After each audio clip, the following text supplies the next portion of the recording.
আগে এই ভিডিওটা দেখুন, তারপর আমি কিছু কথা বলতেছি।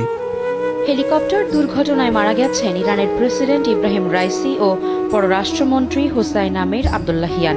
তাদের শোকে পাথর হয়ে গেছে ইরানিরা। দুর্ঘটনার খবর শোনার সঙ্গে সঙ্গে কান্নার রোল পড়ে যায় ইরানের বাড়িতে বাড়িতে। শোক জানাতে রাতেই পথে বসে যান হাজার হাজার মানুষ। মসজিদে মসজিদে চলে রাতভর প্রার্থনা। তার বেঁচে ফেরার আশায় নারী পুরুষ নির্বিশেষে মসজিদে প্রার্থনায় বসে যান। কেউ তসবিহ, কেউ কোরআন তেলাওয়াত করেন সারা রাত। ইরানিরা বলছেন তাদের আবেগ আর অনুভূতির আরেক নাম প্রেসিডেন্ট ইব্রাহিম রাইসি।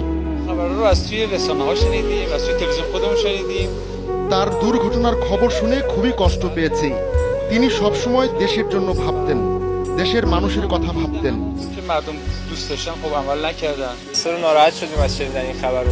রাইসির আমলে বেশ ভালো আছি আমরা, তাকে দেশের কেউ খারাপ বলতে পারবে না। এর আগে ইরানের প্রেসিডেন্টের জন্য দেশবাসীকে দোয়া করতে সবাই তার জন্য দোয়া করবেন, তিনি যেন জান্নাতবাসী হয়।